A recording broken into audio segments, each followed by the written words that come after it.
Welcome to this explainer.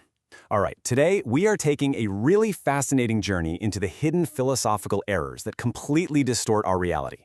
Drawing on some incredibly profound insights from Thomas Alethia's book, 12 Steps to a Good Life, I was honestly amazed to learn about a specific thinking error that takes the beautiful, complex mess of human existence and just shrinks it down until it's unrecognizable. It's called reductionism, and it is quietly sabotaging how we understand our world, our relationships, and even ourselves. Let's dive right in. So why exactly do we try to solve wildly complex problems with single answers? It's a question that really gets right to the heart of the matter. Look, our brains desperately want to simplify a confusing, overwhelmingly detailed world. We want that silver bullet, the one single reason why we feel bad, or the one isolated reason why a relationship is struggling. But as we're going to see, this urge to just boil everything down to a single root cause is exactly where our thinking goes completely off the rails. This brings us to a brilliant realization from Thomas Alethia. He writes, "My mind does not experience reality directly. It guesses, interprets, fills in the blanks, and makes up stories.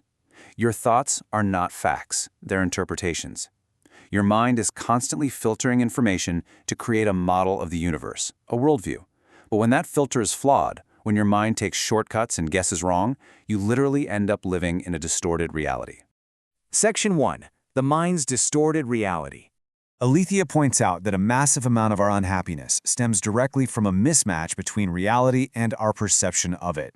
We suffer because we constantly argue with what actually is. When we operate on false assumptions or cognitive errors, we aren't actually reacting to the real world. We're reacting to the movie playing inside our own heads. We can see this clearly when we break down the anatomy of our daily struggles. According to the text, there are 3 parts to literally every problem. First, your aspirations, what you want, need, or expect. Second, your perception of the situation. And third, reality itself. The absolute crucial point here is that problems usually pop up in the gap between what you expect and what is actually real. If your perception is warped by a thinking error, your expectations are going to violently clash with reality, creating just a massive amount of unnecessary suffering. Section 2. The Trap of Reductionism. So what is the stealthy culprit behind so many of these misperceptions? Well, when we misperceive reality, it's often because we're using a flawed philosophical tool to try and make sense of it. Categorized as a philosophical thinking error, reductionism is the mistake of trying to understand complex human or spiritual phenomena by breaking them down into overly simplistic parts. Now, in science, breaking things down into fundamental building blocks can be super useful, but when you apply that method to intricate human behaviors, emotions, or spiritual phenomena, it fails miserably. You just cannot understand a beautiful, flowing experience by shattering it into tiny mental pieces. Think about a recent conflict or frustration you've had. Really think about it. Are you looking at the whole picture or just an isolated part? When we get upset, our vision narrows, doesn't it? We zoom in on one tiny fraction of a situation and we say, aha, this is the entire problem right here. But by isolating that one part, we've completely lost the context that actually gives it meaning. Section 3. Oversimplifying human problems. Let's look at what happens when we apply this flawed reductionist logic to our everyday lives. The book strongly warns that fixating on a single cause for a complex social issue or reducing a human conflict to a single isolated incident causes you to completely miss the holistic truth of the situation. For example, have you ever relied strictly on a single vitamin supplement while completely ignoring your overall diet and sleep? That is reductionism. Or how about reducing a complex, long-term relationship conflict down to one single isolated argument? What about focusing on a single cause for a massively complex social issue, just totally ignoring all the historical and economic factors? Or fixating on one single sentence in a book and entirely neglecting the broader context? These are all classic traps where we take the intricate whole and boil it down until it's virtually meaningless.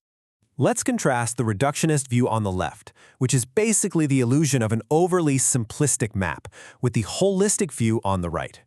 The reductionist view fixates on a single cause or a single incident. It's easy, it's fast, and quite frankly, it's wrong. The holistic view, however, represents the actual territory. This means considering all the factors, historical, economic, human, and looking at the overall pattern of behavior.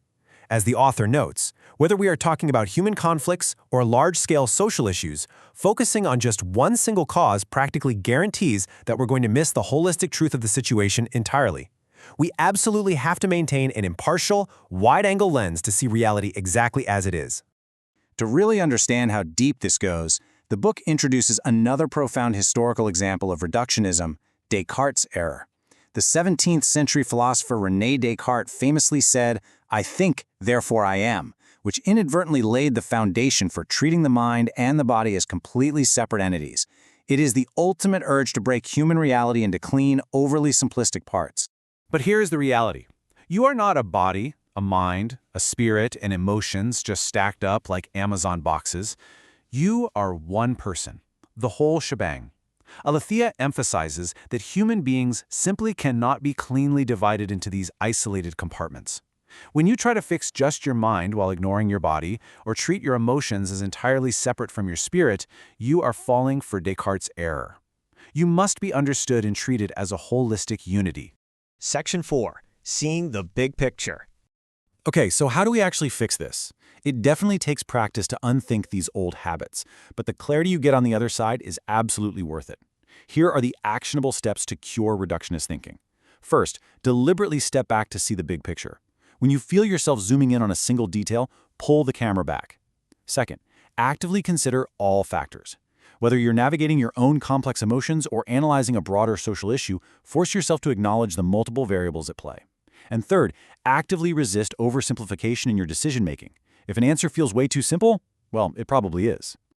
Putting this holistic truth into practice means taking a truly balanced approach to your health, recognizing that sleep, stress, diet, and movement all work together. In relationships, it means considering a person's overall behavior over time, rather than judging them solely on their absolute worst day. It means actively avoiding reducing an issue to isolated details. And honestly, most importantly, it means embracing nuance over black and white choices. Life happens in the gray areas, and acknowledging that is a major sign of a healthy, realistic mind. When you finally let go of the need to reduce everything into tiny, controllable boxes, you open yourself up to a much more expansive reality. As Aletheia beautifully writes, the universe is generally friendly. You are part of something greater than yourself. When you view the world holistically, you begin to see the incredible, unreduced pattern in all the chaos. You basically stop fighting the complexity of life and start actually participating in it. So, I want to leave you with a final, provocative thought to take into your week. Where are you applying reductionism in your own life right now? What complex relationship, stubborn problem, or personal goal are you trying to force into a single, overly simplistic box? Challenge yourself today to step back, embrace the messy complexity, and view your world holistically. Thank you so much for joining me in this explainer. Keep learning, keep questioning, and I'll catch you next time.